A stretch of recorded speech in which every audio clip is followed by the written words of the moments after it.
At 12:30 p.m. on November 22nd, Abraham Zapruder filmed the assassination with an 8mm color movie comprised of 486 frames, taking 26 seconds to run. Officials later numbered each frame. Within 8 hours, he had the film developed and 3 copies made. With 30 minutes after he obtained the developed film and its copies, at about 9:30 that evening, the 22nd, he gave 2 of the copies to the local Secret Service, who quickly flew one to its Washington headquarters.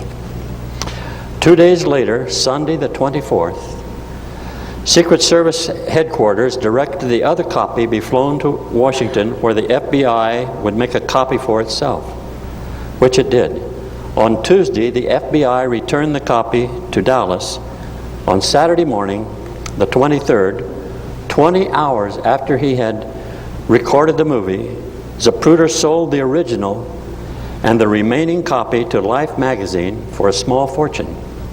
By courier, Life flew both to Chicago, arriving by midday on Saturday the 23rd. The film became a key component in the Warren Commission investigation and the heart of the argument in numerous books, as well as the countless commentary and many controversies that ensued. Through 4 decades, it has often been the focus of dissent from and defense of the official findings. Coming to terms with the film is an imperative for addressing many difficulties and many difficult problems. We shall examine 2 treatments of the film by citizens. One taken from the left wing of dissent from the official findings, and the other from the extreme right wing of support for the official findings.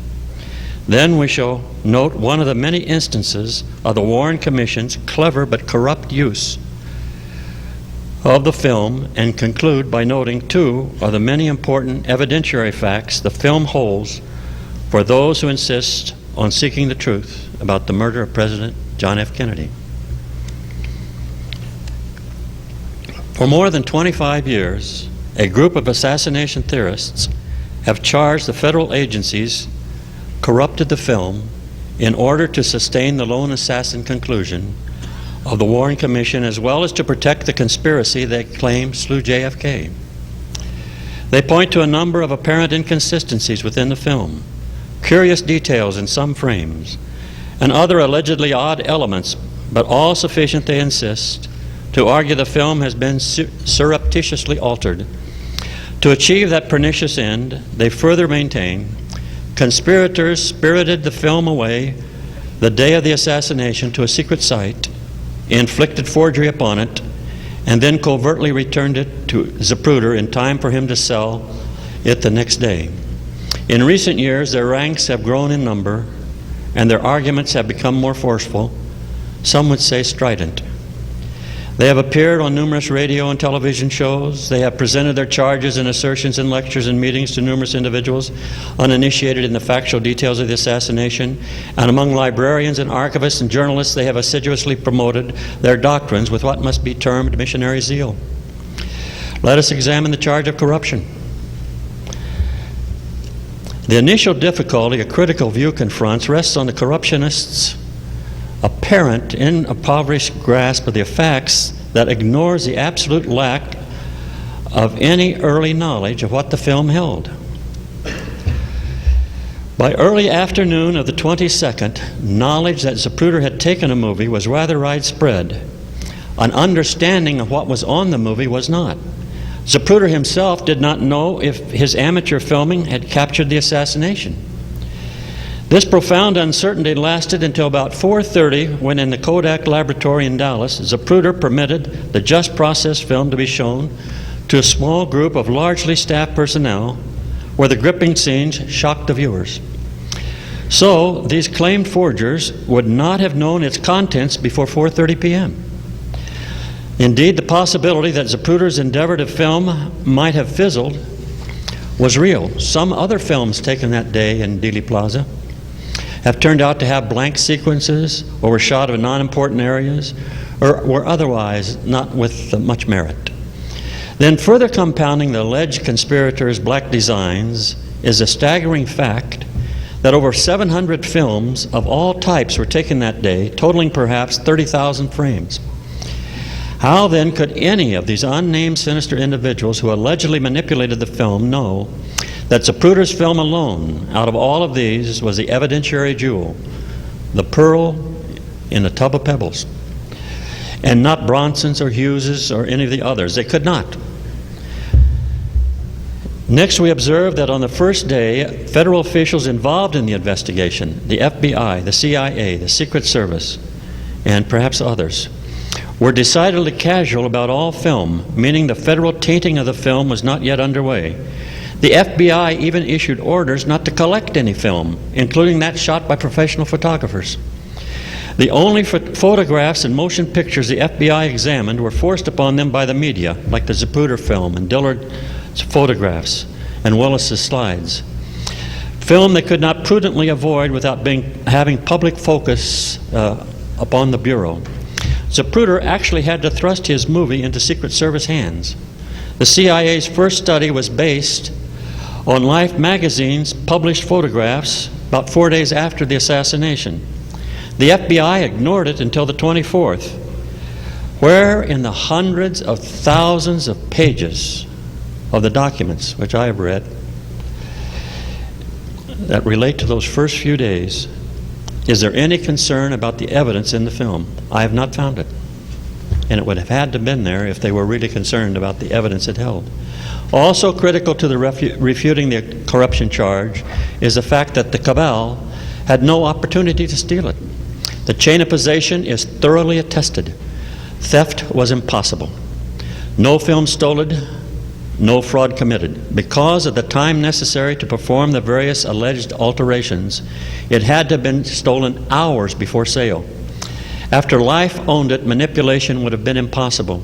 The Secret Service copies in Dallas and Washington, the FBI dub in Washington, and the original and copy in Chicago, later New York, went their various documented independent ways to end up in 4 different cities in the hands of 2 federal and 1 private organization, making any toying of the original immediately detectable if compared to the scattered true copies. 3 armed guards, 2 Dallas policemen with shotguns, and 1 armed Secret Service agent were with Zapruder from 1 o'clock, right after he took the movie, until 4:30 in the afternoon when Kodak finished developing the original. 8 good, loyal employees were in the laboratory while the Secret Service agent actually went into the developing room where he monitored the processing. Zapruder's partner waited outside the only door. Later at Jameson's duplicating laboratory across town, Zapruder actually oversaw the work of duplicating inside the dark room. And about midnight in his home in Dallas, 3 witnesses affirm that Zapruder still possessed the original film, which he had just shown to his family. When he arose about 6 o'clock the next day, he still owned it. So only in those 6 hours of sleep could the film have been covertly acquired and rushed to the dark laboratories of forgery and treason and then snuck back. Yet to perfect a corruption of the film would require a minimum of many hours and perhaps several days. The act of theft itself would take an hour. Flight to and from Washington would consume 6 hours. Chemical processing and drying of the doctored film would take 2 hours. Painting and drying the forgeries on hundreds of frames, an estimated 3 to 50 hours. Organizational technical problems of what and how, where to forge would consume yet other hours. In other words, the film could not be stolen, corrupted, and returned to Dallas until several hours after it had been shown and sold and left to Life magazine's headquarters in Chicago. And this estimate suffers from idealism because it would probably have taken several days. But more than that, you're faced with another problem, and that's the problem of Zapruder's character. He was a businessman, an outstanding citizen.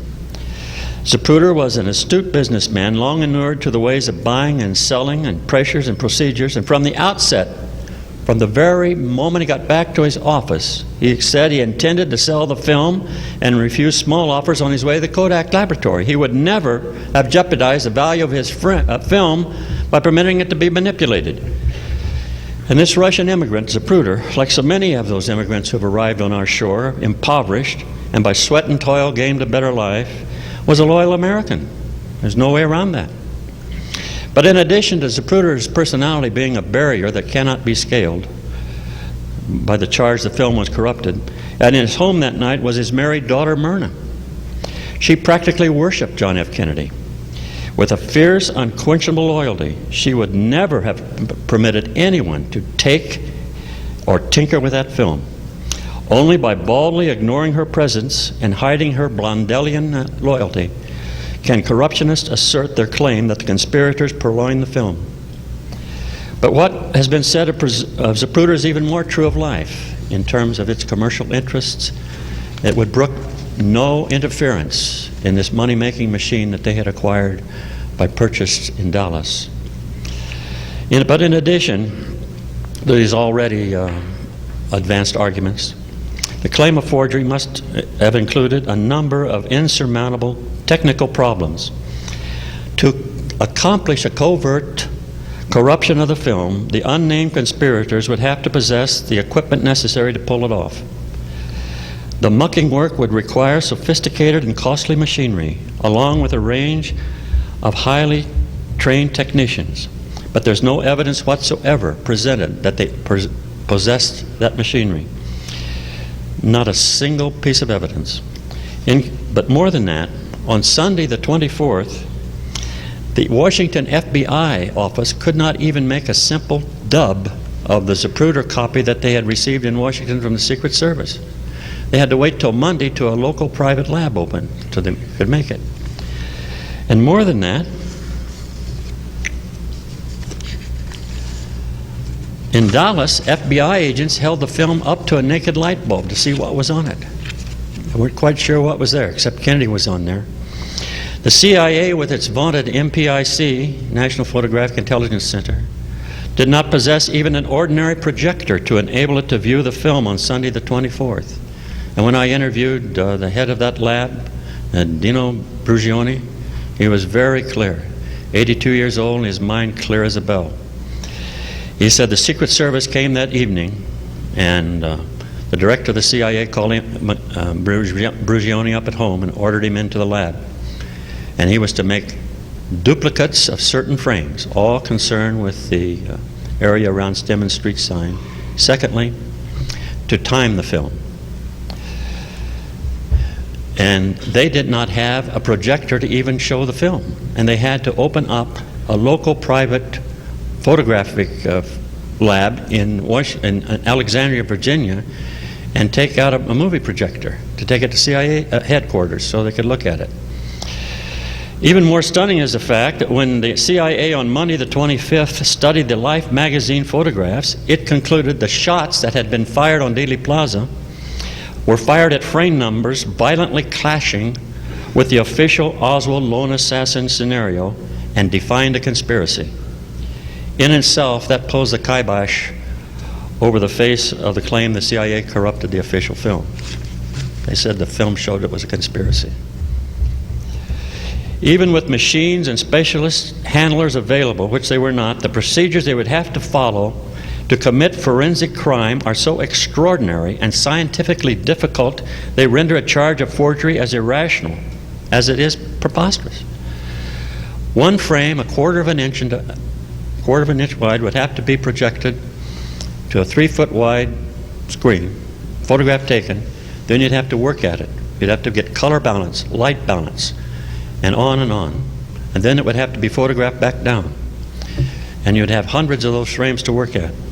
It was be a very difficult job. But more than that is a singular fact that comes into play. What do you forge if you're going to forge a film? In Dallas, in those first hours and even weeks, all was turmoil and confusion reigned.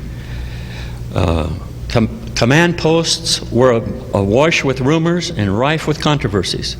For a month, officials tussled with the possibility that the next shot to JFK might have come from the front, before they finally had devised a way to make the evidence show that it came from behind.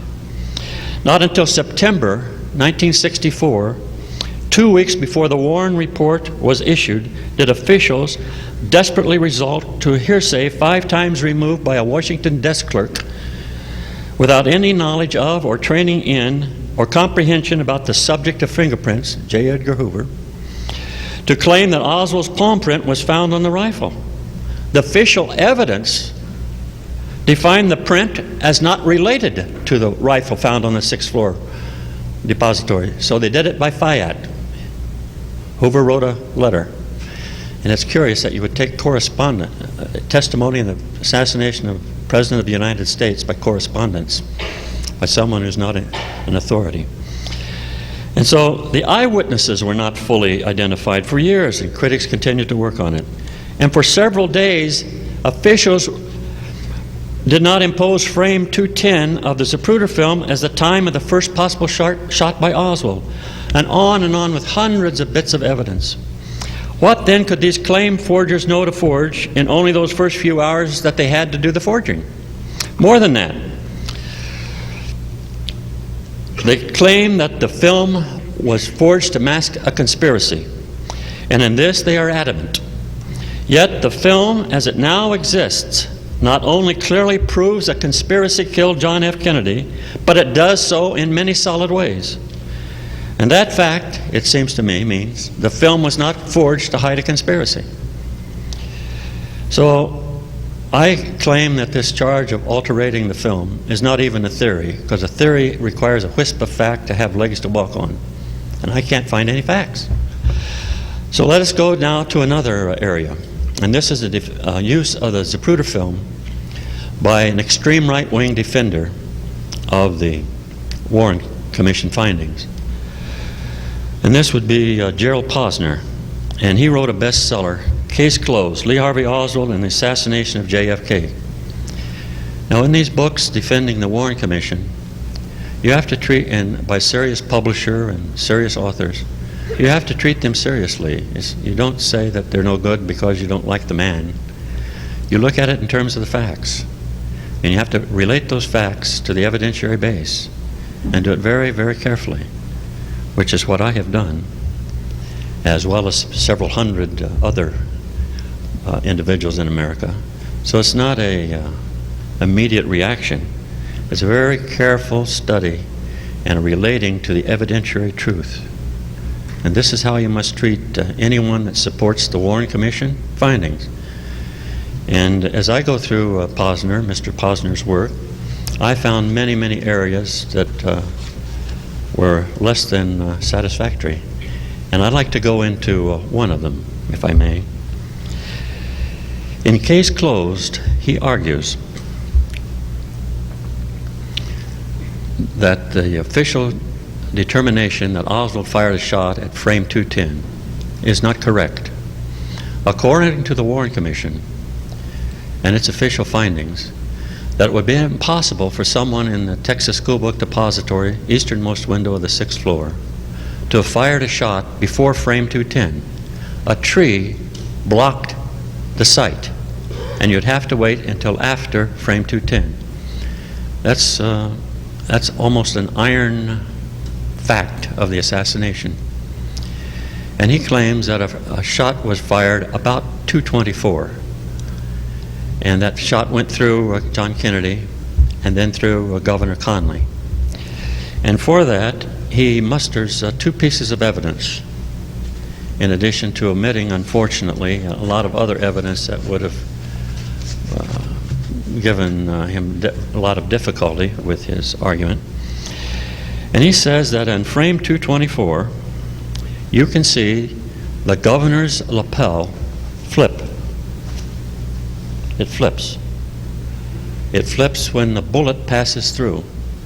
And then he claims there's a physiological reaction of the governor at frame 226. And as primary evidence, he has that frame 224 of the Zapruder film, and he also has the governor's coat, he says. And there's a bullet hole in the lapel. So could I have my first frame here? Now the next slide, please. That's frame 224, which you perhaps can't see. And it shows the Governor Conley in the limousine, and the red arrow points to his lapel. right here. May I have the next slide, please? This is taken from Maggie and Art Snyder's article.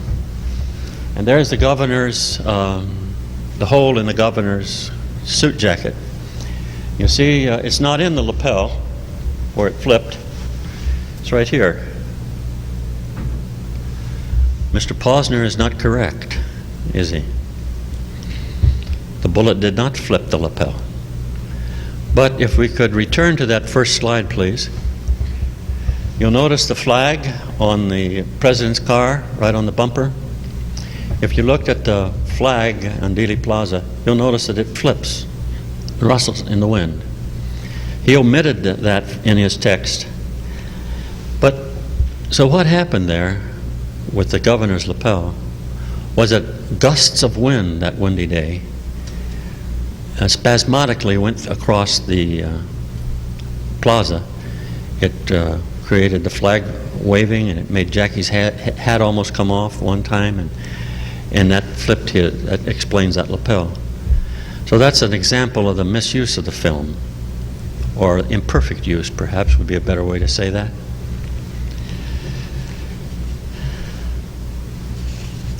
So now let us go to an example of the Warren Commission's use of the film.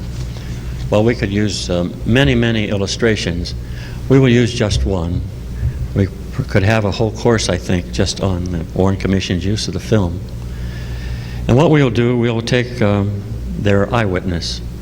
The Warren Commission had one witness to Oswald in the window, and they called that in the report their star witness. His name was Howard Brennan, and he was a steam fitter that on his lunch hour came over to the watched the motorcade. And there is the slide, Commission Exhibit 876 in the 26 volumes. You see I have a little red arrow where he sat, and there's the Texas School Book Depository, which is number 1 there, and he sat across from it looking up. And then Mr. Brennan was taken down to police headquarters and was shown a lineup of individuals. And the police lineup in Dallas always had 6 individuals there, and Oswald was always number 2 with a great big 2 over his head. And he was usually in a t-shirt. The others were well dressed, and he had been in some fisticuffs when he was arrested, and he showed that. And once in a while he'd be cussing him out for framing him. And he was asked to pick the man he saw in the window. And he said, I don't see him there. So he went home, and then he saw Oswald twice on television. Then the Secret Service came to him again and said that Oswald was a communist. And so they took him back, and he looked at another lineup, and then he picked out Oswald. And so one sworn statement is proof of the perjury of the other.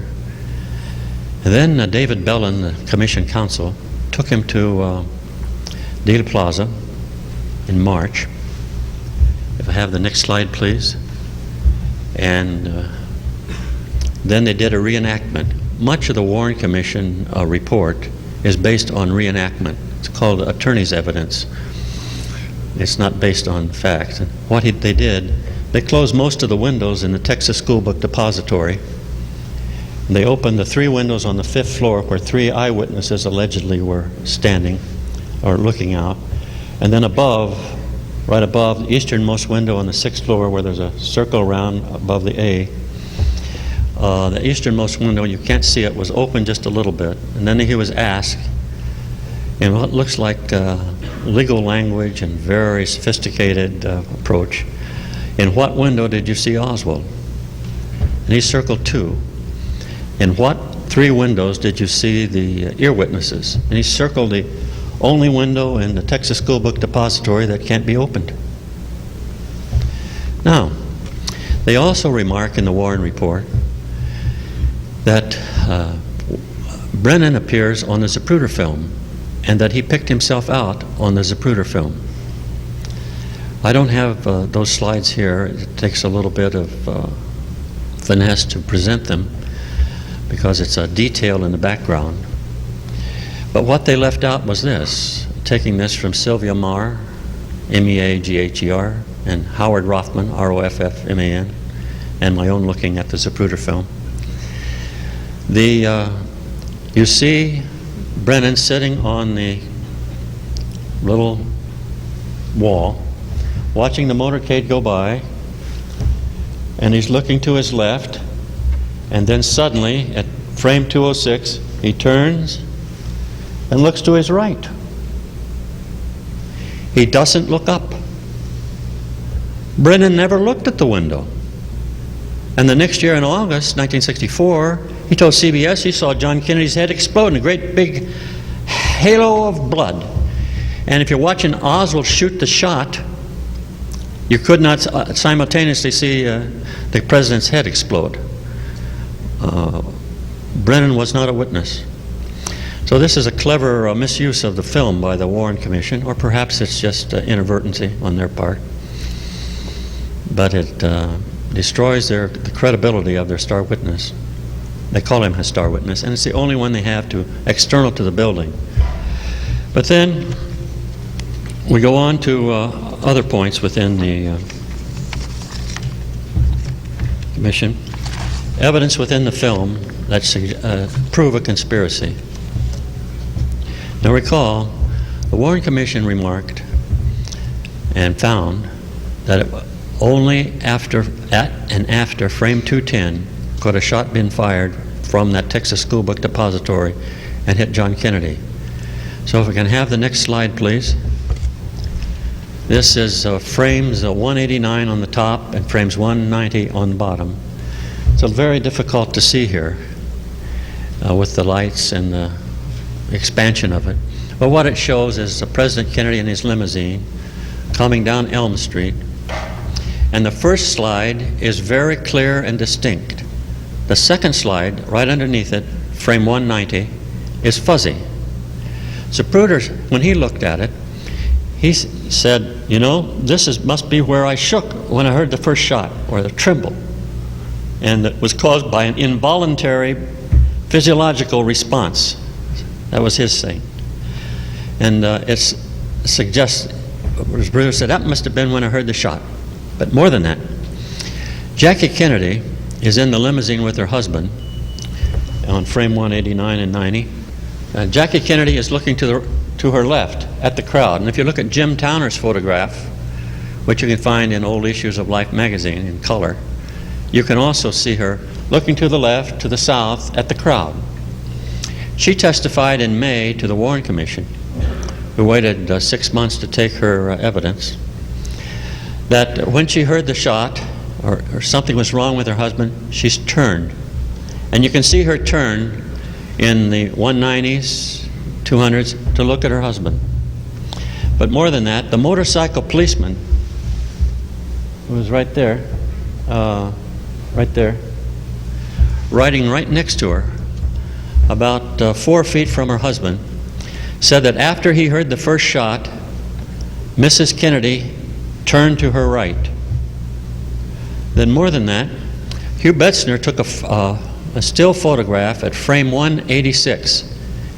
And he said, I took the photograph, and 186, and immediately after, I heard a shot, which would correspond to roughly 190. In addition, Phil Willis took a series of 35 millimeter slides on Dealey Plaza, and he took one at frame 202 of the Zapruder film. That's his 5th slide, Willis number 5. And he said, when I took that slide, immediately after, I saw Jackie Kennedy turning to her right, toward the president. Abraham Zapruder stated that when he saw John Kennedy reach up and grab himself. And Marilyn Sitzman, sitting next to him on the pergola on the grassy knoll, said the same thing. And there's other witnesses. So at frame 190, it would seem to me that that's proof, along with the witness testimony, and these are solid witnesses. Jackie Kennedy, that motorcycle policeman, who was never called as a witness, and we only got that information because of the audio, the video, the camera taping down the hallway of the a Dallas police station in the late afternoon of November 22nd, and that was preserved by the sixth floor museum in Dealey Plaza. That a shot came at about 190. There's a lot more information on this, but it seems to me this is shows you how solid this material is. But it's also true that the Warren Commission counsels and the FBI, they looked at this film very, very carefully. There's no question about that. Which takes us then to another series of slides. May I have the next? This is Willis number 5. And right here is the president. This is the, right behind him is the follow-up car, right here.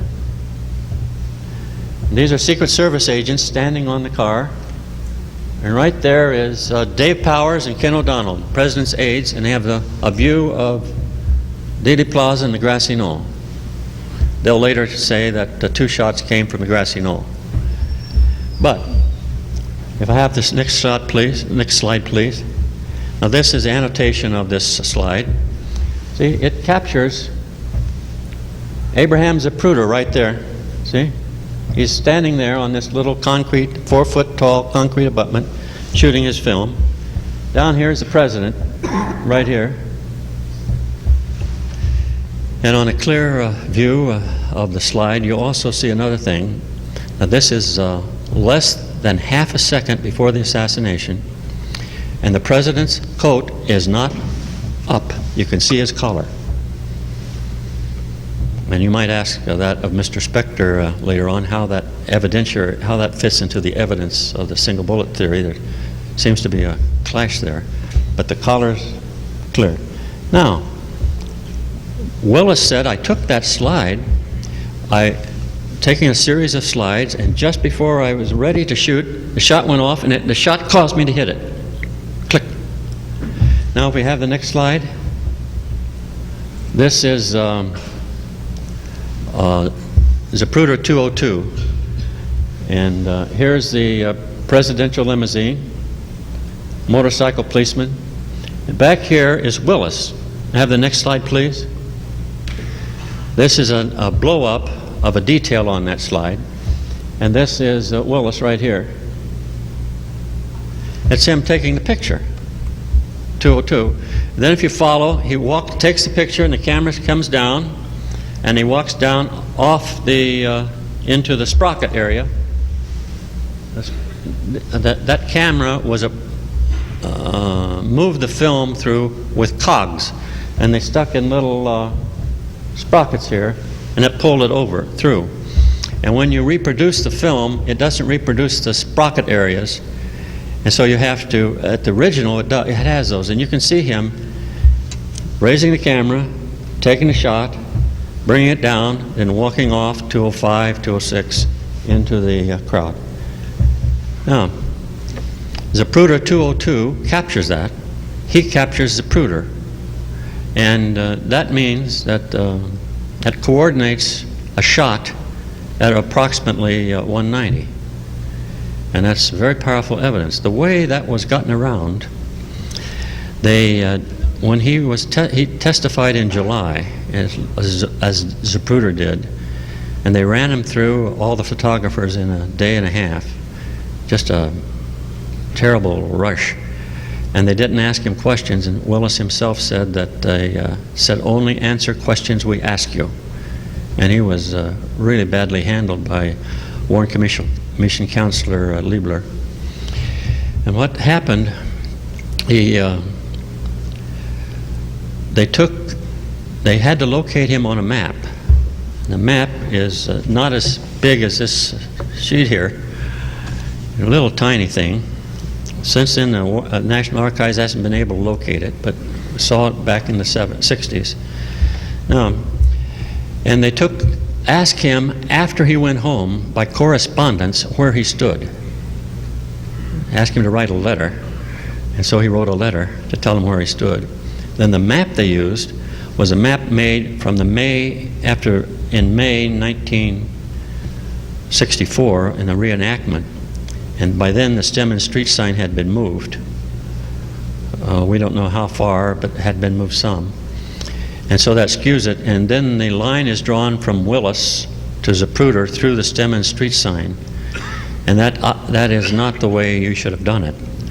Because you can plot the location of Willis by these Zapruder film within the inch. Very, very clear. So it was, evidence was taken by correspondence. But I believe that those slides alone demonstrate that there was a shot roughly around 190. And then with frame 190 and 189, there's further evidence and eyewitness testimony. I think that's very, very strong. I think the Willis Zapruder slides are some of the most important in this whole cinematography area. Now, there's many, many other things in the Zapruder film, but let us go to frame 337, 338. 337. John Kennedy was shot in the head about frame 313, possibly between 312 and 313. And there's a gruesome scene where his head explodes, and then afterwards you can see there's a great gap there, about the size of a grapefruit, I would guess. Huge gap. And then he slowly turns and falls into his wife's lap. And you can see her here. See, that's Jackie Kennedy. This is John Kennedy. That's John Kennedy's head right there. That whiteness there is the great cavity in his head. If you go to the National Archives and take the first generation slides as provided by Life magazine in February 1964 and look at frame 337 on a screen, 5-foot screen. May I have the next slide, please? And this is it, blow up right here. Right there is John Kennedy's head. You see it? It shows him in his wife's arms, like this, with his head here in a great cavity. But the important part there, when it's shown in that original slide, in needle point sharpness, it's unbelievably clear. There's not a hair out of a place in the back of his head. And there's no blood on his collar, his shirt, and there's no hole in the back of the head. It's not there. Which suggests, at least, that if Oz was shot from behind, there should have been an entrance hole of some type and blood, and then they claim this is the exit hole.